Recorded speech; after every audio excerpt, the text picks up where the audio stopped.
أشرقت نفسي بنور من فؤادي حينما رددت يا رب. Saya ingin mengingatkan diri saya dan teman-teman sekalian statement yang menarik dari Ibnu Qayyim rahimahullah. Ibnu Qayyim pernah mengatakan, saya selalu senang dan tenang. Saya selalu senang dan tenang melalui kehidupan dunia ini karena dua hal. Yang pertama adalah saya selalu senang dan tenang karena saya tahu ajal saya sudah ditentukan oleh Tuhan saya. Maka tidak akan pernah bertambah sesaat dan tidak akan berkurang sesaat. Artinya kalau saya akan meninggal 60 tahun ya 60 tahun. Mau sehat, mau sakit, ya, mau kaya, mau miskin, sudah saatnya mati akan mati. Maka saya tidak perlu repot dengan itu. Saya tinggal mengisi hidup saya dengan kebaikan-kebaikan, tinggalkan keburukan, udah sampai ajal datang. Saya selalu senang dan tenang karena ajal saya sudah ditentukan oleh Tuhan saya, tidak akan bertambah saat dan tidak akan berkurang saat. Lalu yang kedua, ini saksi bahasan kita. Dia mengatakan saya selalu senang dan tenang karena rezeki saya tidak akan diambil oleh orang lain. Teman-teman sekalian, garis bawahi satu hal. Tidak ada dalam Islam namanya rezeki kita diambil oleh orang lain. Pernah waktu saya tabligh akbar di Surabaya dan membahas masalah materi kita tadi subuh, kenalilah Tuhan kau akan bahagia. Ada seorang pengusaha muda datang kepada saya dan berkata, Ustaz, saya bersama dengan beberapa teman-teman saya coba untuk melobi masuk ke dalam satu proyek. Dan di antara teman-teman saya bukan memuji diri, tapi saya orang yang paling baik ibadahnya di antara mereka. Artinya mereka masih sholat pun ya kalau disuruh, kalau saya masih menjaga sholat. Tapi anehnya Ustaz, pada saat proyek tersebut sudah didapatkan, teman-teman saya semua dapat kecuali saya nggak dapat. Gimana cara memahami ini? Sementara saya tahu benar bagaimana ibadah mereka yang kurang kepada Allah Subhanahu wa ta'ala. Lalu saya jawab, itu belum rezeki Anda. Itu aja jawabannya. Itu belum rezeki Anda. Kalau rezeki Anda pasti akan datang. Nggak akan kemana-mana itu kalau sudah rezekinya. Apalagi yang berhubungan dengan rezeki mutlak tadi yang saya jelaskan. Saya pernah teman-teman sekalian beli makanan. Saya sangat senang dengan makanan itu. Di Jawa Timur, di Surabaya tempat ada madu mongso, jadi manis, enak gitu. Saya sering beli kecil, ketan ya. Saya beli sekitar 50 biji kena kecil-kecil. Sering saya bawa dari Surabaya ke Jakarta. Saya sempat beli, kemudian saya sambil nunggu pesawat akan take off 1 jam lagi Surabaya ke Jakarta, saya taruh di lounge, lagi duduk sambil nunggu waktu, saya buka laptop sambil saya ngetik-ngetik ceramah. Karena asyiknya ngikutin ceramah, saya lagi edit, saya lagi perbaikin, terus dipanggil. Setelah itu 45 menit dipanggil, 5 menit kemudian dipanggil, suruh naik pesawat. Saya buru-buru matikan laptop, saya tutup lalu saya jalan. Saya lupa tuh kresek saya yang ada isinya makanan tadi. Saya ingatnya nanti setelah tiba di Bandara Jakarta. Perasaan tadi selain laptop ada yang saya pegang yang lain nih gitu. Mana nih kreseknya? Oh, makanan saya ketinggalan. Tapi karena saya sudah tahu teorinya, ternyata memang madu mongso itu bukan rezeki saya, rezekinya orang yang di situ gitu. Pernah nggak teman-teman beli makanan, kalau yang sudah punya anak kecil di rumah, beli makanan taruh di kulkas niatnya mau makan besok kita buka sudah dimakan gitu. Nah, sering ya? Itu karena bukan rezeki Anda, memang rezekinya dia gitu kan. Akan sampai kepada dia. Kalau yang sifatnya mutlak pasti sampai ke dia, bagaimanapun caranya akan sampai ke dia gitu. Jadi kita harus pahamin berhubungan dengan rezeki masalah ini. Jadi yakinlah tidak ada rezeki diambil oleh orang lain, tinggal bagaimana kita berusaha punya ilmu kalau ingin kembangkan dan dapat yang ikhtiar lebih banyak lagi, dan syukuri. Yang kedua teman-teman, kiat untuk menambah rezeki adalah infak, sedekah. Harus kita ubah nih satu kaidah kapitalis yang mengatakan menabung pangkal kaya. Maaf teman-teman yang suka nabung nih. Bukan saya larang nabung, bukan. Tapi dalam Islam bukan menabung pangkal kaya, tapi sedekah pangkal kaya. Nggak bisa ketemu antara nabung dengan sedekah, nggak bisa ketemu nih. Susah ketemunya. Karena sedekah disuruh keluarin, ini nabung disuruh simpan, gitu kan? Nggak bakal ketemu. Dalam Islam makin sering kita keluarkan di jalan Allah, makin terbuka tuh rezekinya. Ya, ini dalilnya banyak. Di antaranya hadis Bukhari, hadis Qudsi di mana Allah Subhanahu wa taala berfirman, kata Nabi SAW, Allah berfirman, "Ya bna Adam, anfik alaih." Wahai anak Adam, berinfak dulu di jalanku, aku baru berinfak padamu. Sedekahin dulu, baru aku kasih kamu. Jadi ini kata kuncinya, makin sering keluarkan, maka makin bagus. Makin bagus yang kita kasih, ya, makin sempurna balasan dari Allah. Coba renungi perkataan Urwah bin Zubair rahimahullah, seorang ulama tabi'in yang masyhur. Urwah bin Zubair ini ayahnya namanya Zubair bin Awam. Salah satu sahabat dari 10 orang yang jamin masuk surga. Anaknya namanya Urwah, ulama besar, gitu kan, dari tabi'in. Urwah mengatakan, janganlah seseorang di antara kalian memberikan untuk Allah, keluarkan di jalan Allah sedekah, sesuatu yang dia malu kalau dia berikan kepada pemimpin satu kaum. Begini maksudnya. Saya ingin tanya teman-teman, coba renungin dan jujur jawabnya ya. Kalau seandainya Anda tiba-tiba diundang oleh, saya nggak tahu nih, di Bali ini apa? Wali kota ya? Diundang oleh wali kota. Baik, bapak ini atau ibu ini diundang ke wali kota, ditelepon khusus, datang ya ke kantor saya besok, dan tolong beliin saya buah. Pesan beli buah. Kira-kira teman-teman sekalian, pada saat wali kota pesan buah dari Anda ini, beli buahnya di mana? Di pasar kaki 5 kan? Emperan jalan? Masuk supermarket. Cari buah yang biasa-biasa saja atau buah yang paling bagus? Kalau ada sedikit rusak kulitnya, tercoret, atau mungkin terkelupas, dimasukin nggak? Setelah kita beli buah-buah yang paling bagus, yang paling mahal, ditaruh di kresek atau cari alat yang taruh tempat yang lain? Cari keranjang, pakai plastik, pakai kartu nama, luar biasa. Kenapa? Karena wali kota yang pesan. Coba teman-teman sekalian, kalau ibu Anda yang pesan, bapak yang pesan, nah beliin ayah, beliin ibu jeruk ya, buah. Beli di mana kira-kira?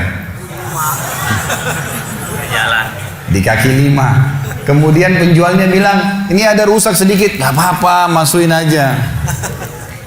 Pakai kresek tua ini bekas ikan, udah nggak apa-apa. Ini yang Urwah rahimahullah berkata, janganlah seseorang di antara kalian ya memberikan untuk Allah di jalan Allah. Orang tua kita tuh kalau bakti luar biasa pahalanya kan gitu. Yang kalian malu kalau kalian berikan kepada pemimpin satu kaum. Mestinya ibu ayah kita tuh dibuatin kayak tadi itu, malah lebih hebat daripada itu. Pilihin buah yang paling bagus, dikemas yang paling bagus dan seterusnya. Mestinya begitu.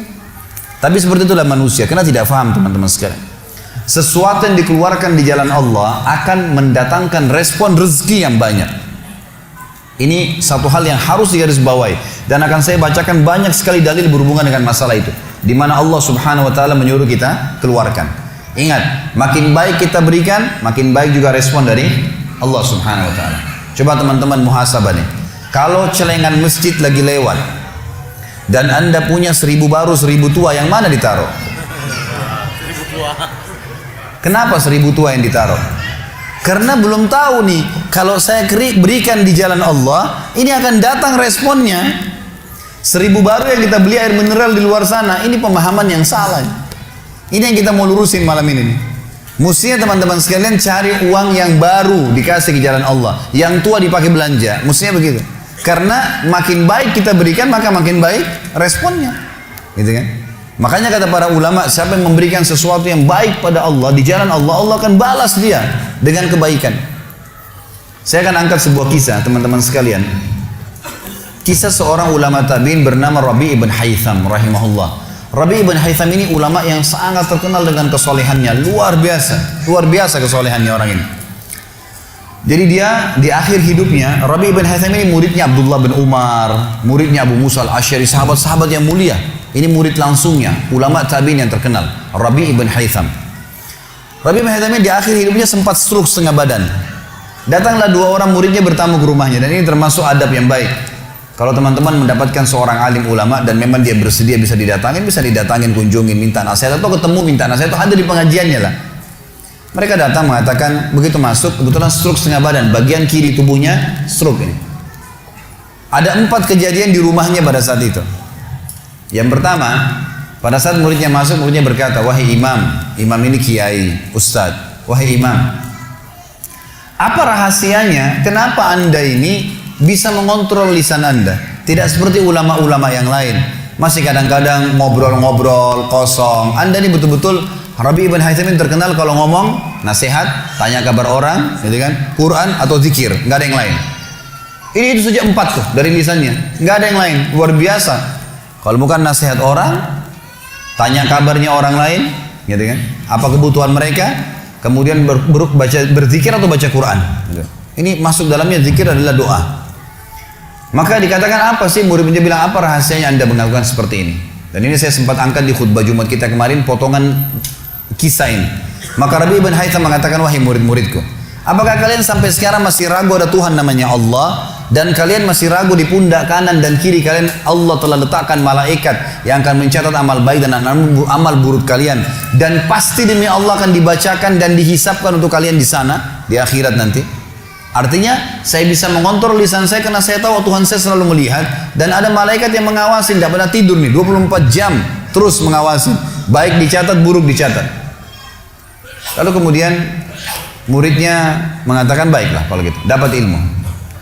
Kejadian pada saat itu teman-teman sekalian yang lain adalah, yang kedua, baru mau ngobrol sama murid-muridnya, tiba-tiba anaknya Rabi bin Haytham keluar dari dapur, masuk ke ruang tamu pamit. Anak laki-lakinya lalu berkata, wahai ayahku, semoga Allah senantiasa menjaga Anda. Ibu saya membuatkan untuk Anda makanan namanya halwa pada zaman itu. Halwa ini Bapak Ibu sekalian makanan yang mahal. Bahannya susah, bahannya mahal, buatnya susah, lama diadon berjam-jam baru jadi. Dan ini dimakan oleh pejabat-pejabat gitu. Rabi bin Haytham rahimahullah ini punya ciri khas. Mereka tidak pernah rewel. Di rumahnya dihidangkan makan apa sama istrinya, dimakan sama dia. Baik sekali orangnya. Udahlah, dunia dilaluin sama dia begitu saja. Maka anaknya datang dan mengatakan, wahai ayahku, ibuku membuatkan untuk Anda halwa. Makanan yang mahal bahannya dan juga susah buatnya. Tapi anaknya bilang, ibu saya buat halwa buat Anda. Ibu saya berharap Anda memakannya. Anda memakannya. Gitu. Lalu kata Rabi bin Haytham, baiklah, keluarkan aja. Dikeluarkanlah makanan tersebut. Lalu halwa ini dipotong-potong karena kue yang bagus dan cukup besar, di nampan besar dipotong-potong.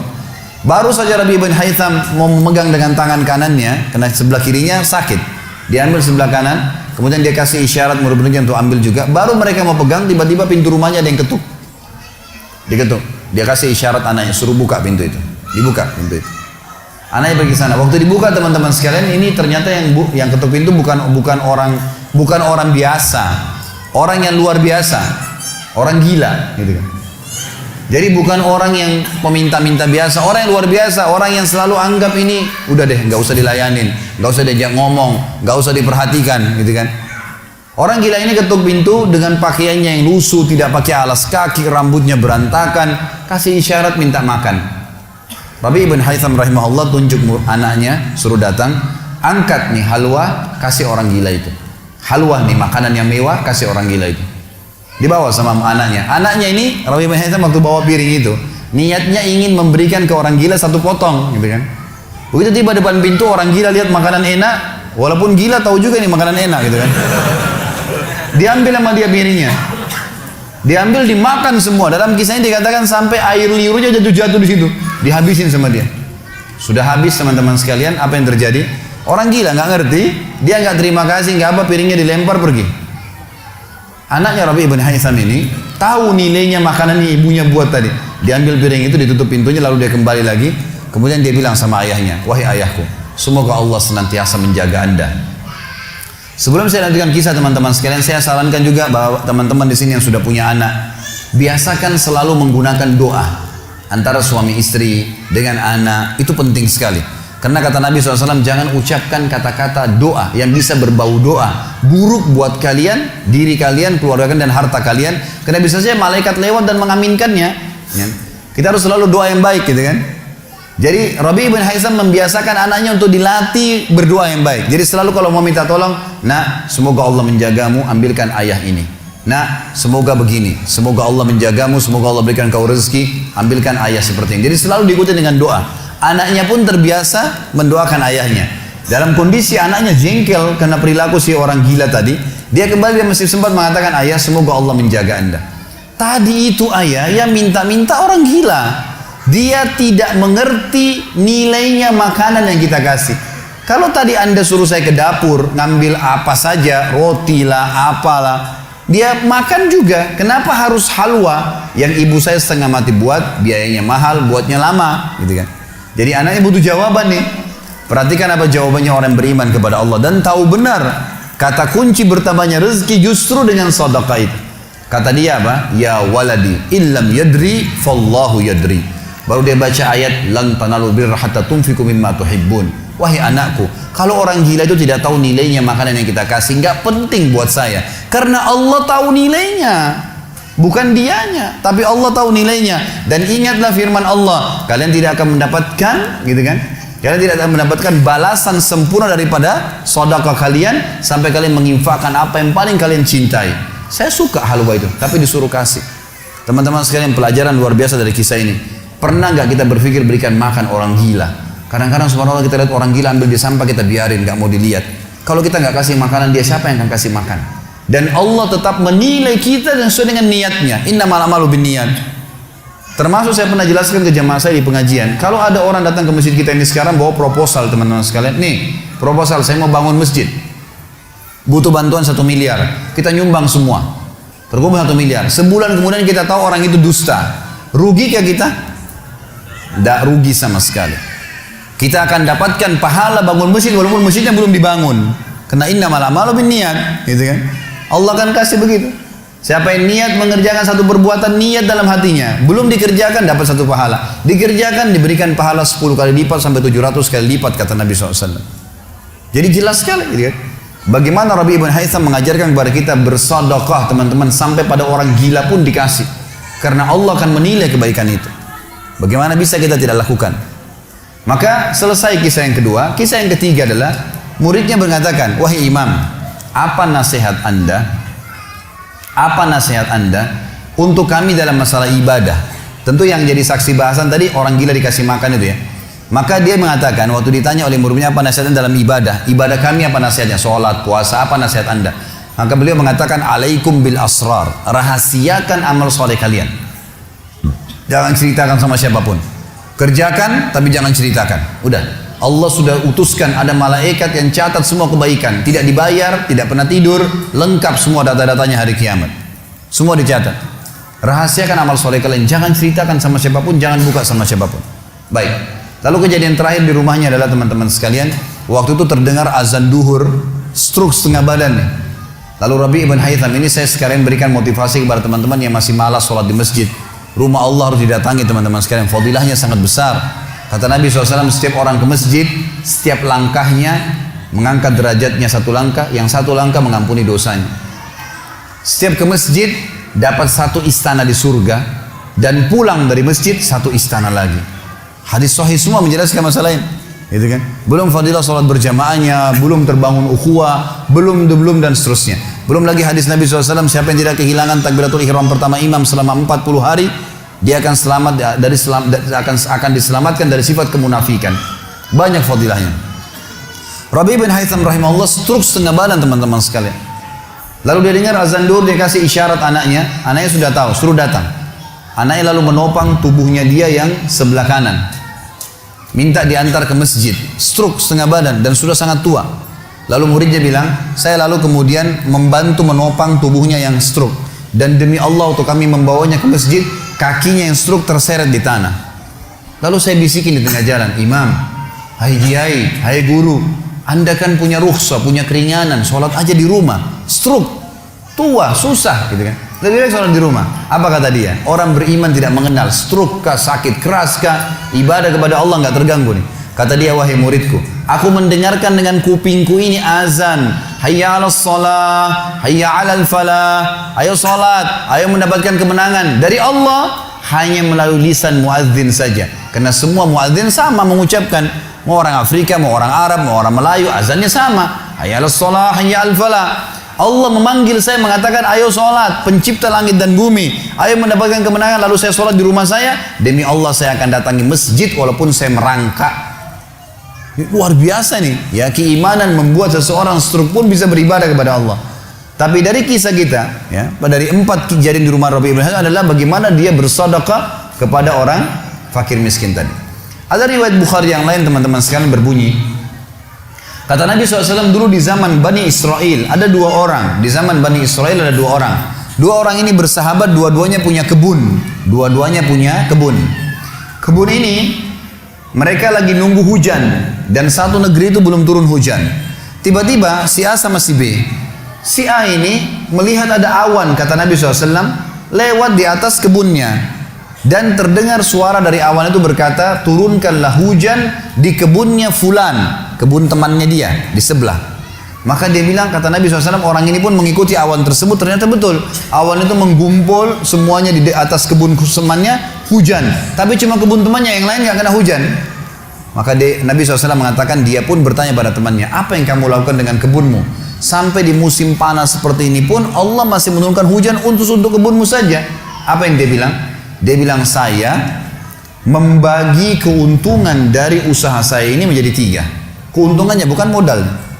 Sepertiganya saya infakkan di jalan Allah, langsung saya keluarkan.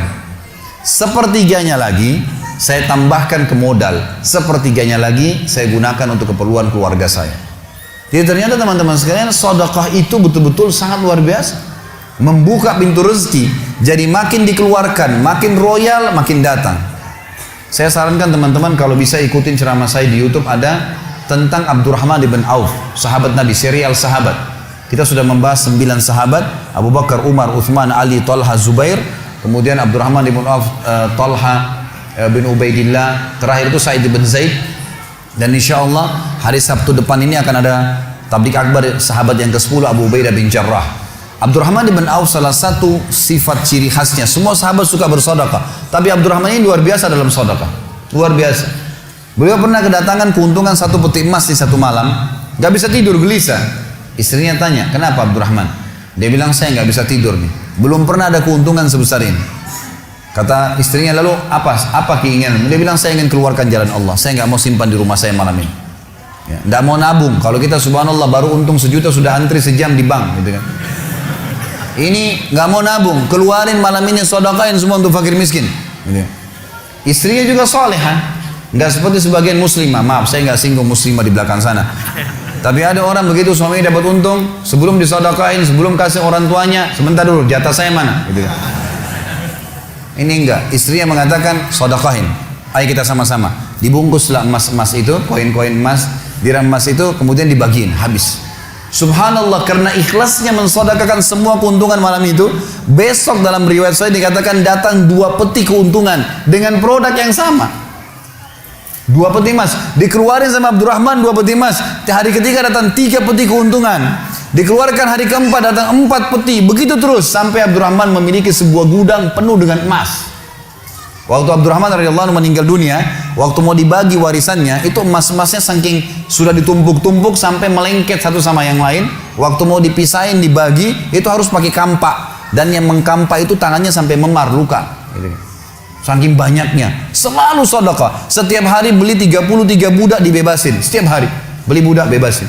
Setiap hari datangkan 30 kafilah, ya 30 ekor unta untuk diparkir, ditaruh di tengah-tengah jalan, di tengah-tengah jalan Madinah. Lalu pegawainya berteriak, Abdurrahman membagi-bagi buat kalian, silakan, semua ambil kebutuhannya.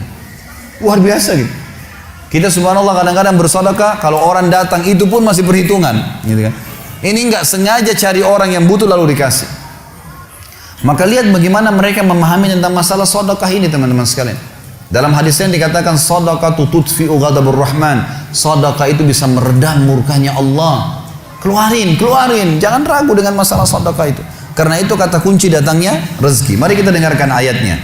Yang pertama adalah surah Al-Baqarah, surah nomor 2 ayat 254. Allah Subhanahu wa taala berfirman, Al-Baqarah 254. A'udzu billahi minasyaitonir rajim. Ya ayyuhalladzina amanu, hai orang-orang yang telah beriman pada Allah, anfiku, keluarkan mimma razaqnakum, dari apa yang telah kami berikan untuk kalian rezeki, min qabli an ya'ti yaumun la bay'un fihi wala khullatun wala syafa'ah wal kafirun humudz zalimun.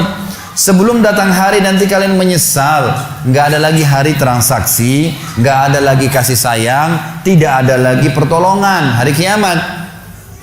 Teman-teman sekalian, maaf kalau anda punya rezeki banyak di rekening, masya Allah bagus, tapi usahakan selalu ada sedekahnya, karena Kalau kita biarkan numpuk, kita cuma bangga di angka tulisan, di print bukunya, oh iya banyaknya, 2 miliar, 10 miliar. Kita cuma bangga dengan angka. Apa yang mau dibanggain? Pada saat antum meninggal, kalau antum tidak sedekahkan teman-teman sekalian, tidak punya masjid yang dibangun, nggak punya kegiatan amal jariah, nggak pernah punya sesuatu buat dia infakkan sebenarnya, gitu kan? Maka pastikan orang seperti ini akan menyesal pada saat meninggal. Coba ya saya sedekahin dulu. Makanya kata Nabi SAW, hartamu yang sebenarnya, harta yang kau sedekahkan selama kau hidup, itu harta sebenarnya. Dan harta yang bukan sebenarnya yang kau habiskan beli makanan dan pakaian, habis semua. Yang kau sedekahin. Seorang ulama salaf dulu pernah ditanya, setiap dia dapat keuntungan selalu sedekahin, dapat keuntungan selalu sedekahin, selalu sedekahin. Dipakai untuk kebutuhan keluarganya, sisanya sedekah, nggak ditabung sama dia, dihabisin. Maka pada saat ya ada teman-temannya kumpul di rumahnya lalu berkata, wahai fulan, apa kok nggak sayang hasil kerimatmu? Bukannya ditabung malah dikeluarin terus. Kok nggak sayang sama hartamu tuh? Kata dia apa? Justru saya sayang sama harta saya. Karena saya sayang jadi saya mau bawa harta saya sampai di akhirat.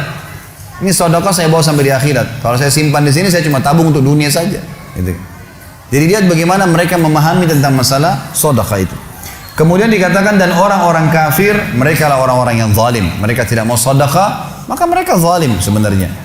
Kemudian surah Ibrahim, surah nomor 14 ayat 31 sampai 34. Allah Subhanahu wa taala berfirman, A'udzubillahi minasyaitonir rajim, "Qul li ibadiyalladzina amanu." Katakanlah hai Muhammad kepada hamba-hamba saya yang telah mengaku beriman, yuqimus shalah, mereka mendirikan salat, jaga salat 5 waktu mereka, salat-salat sunnah mereka, wa yunfiku, dan mereka bersedekah, menginfakkan mimma razaqnahum, dari apa yang kami jadikan sebagai rezeki buat mereka, sirran wa alaniyah, baik sembunyi-sembunyi ataupun terang-terangan. Karena kadang-kadang kalau ada orang minta di pinggir jalan, kita nggak mungkin sembunyikan, tinggal mengontrol supaya tidak riak saja. Min qabli an yatiya yaumun la bai'un fihi wala khilal, sebelum datang hari tidak ada lagi transaksi, nggak bisa lagi kita keluarkan uang kita.